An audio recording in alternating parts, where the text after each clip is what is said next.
This story contains some strong language.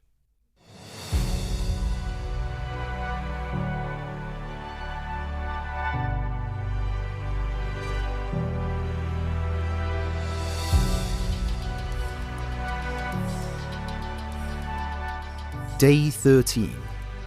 Perfect.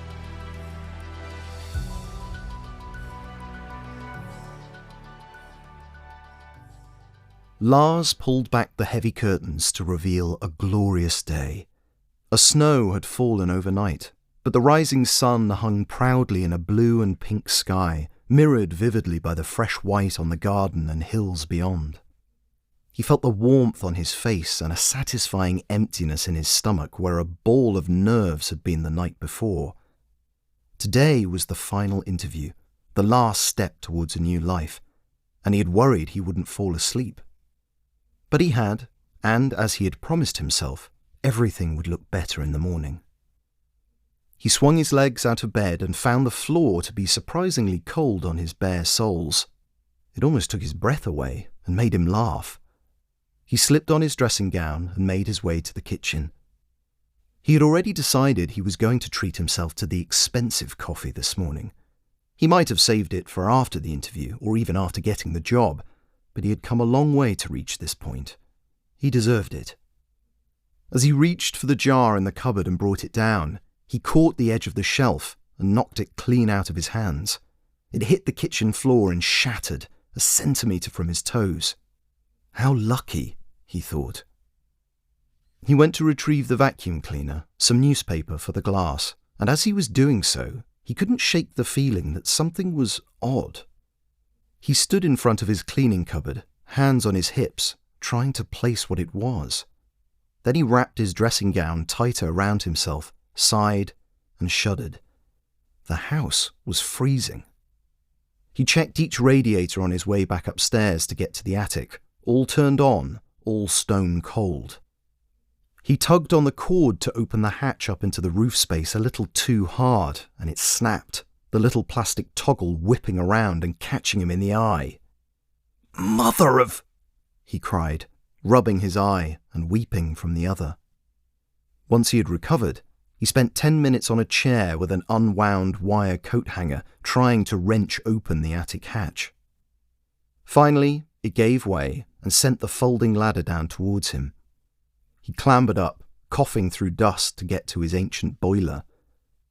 He had known for some time it needed replacing.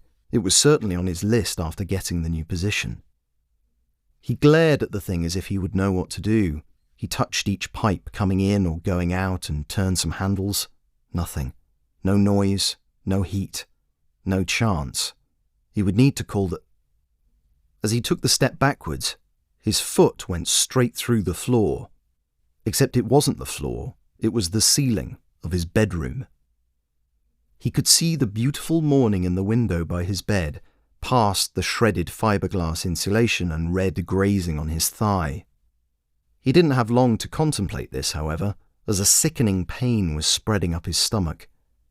He realized that most of his weight had come down on his balls as he sat astride a roof beam. He could feel his breath getting short, and the world turned as he rolled over and followed his leg through the bedroom ceiling. He could hear someone screaming over the ripping smash of the plasterboard. It stopped when he hit the bed and realized it had been him. As he gazed up at his roof through the hole above him, splinters and fibres floating down, a taste of blood in his mouth, he wondered what time it was. The doorbell rang. He planned to ignore it, but it rang again, then rapidly, without stopping. He pulled himself from the bed, everything hurting, and limped down the stairs, having the presence of mind to pull what was left of his dressing gown around himself. Lars was covered in plaster dust, but when he opened the door, his neighbour, Felix, was paler. His brown eyes stood out like pool balls. "Lars! I heard a scream. What happened?" "Go away, Felix. I'm not having the best day." "But you're hurt. Don't you need to go to the hospital?" Lars noticed he was holding something. "What is that?" he asked. Felix had completely forgotten about the tray in his hands. "Oh, I made you some kanil bular, to wish you luck for the interview today." The world went a little quiet, a little slow. Lars felt like himself a little more. The little cinnamon buns were his absolute favourite. He heard his tone, how he had spoken to Felix, and felt a swelling shame. What a wonderful thing this person had done for him. What a kindness. "Thank you so much."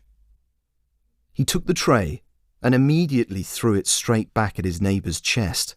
It was scalding hot. Felix protected himself with oven-gloved hands. "Fucking perfect!" roared Lars and slammed the door. He rushed to the kitchen to run his red raw palms under the tap and immediately skidded on the coffee grounds strewn across the floor. His head hit the tile so hard he thought he was going to pass out, but unfortunately not, allowing him to feel the shards of glass that had slashed all up his legs and back. He was staring up at a ceiling again, with the smell of coffee and taste of metal. Something caught his eye. It was the top of Felix's head, bobbing at his kitchen door window. He was glowering down at Lars now and talking animatedly to someone else. It was Otto, their mutual neighbour, the policeman. Felix was miming throwing something in Otto's face. When Lars woke up, he could see that beautiful sunlight bouncing up off the snow again. Oh, no, it was another fucking ceiling and a strip light.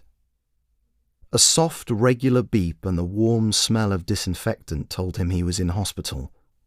As he looked around, more sounds came to him. Footsteps in the corridor, some wheels squeaking, a beer-bellied man snoring like a chainsaw in the bed next to him. In fact, 8 or so beds in the room had sleeping people in them. The window was a black, curtainless square. With difficulty, he found his phone and some other personal things on a bedside table. 28 missed calls and 12 messages. He didn't get the job.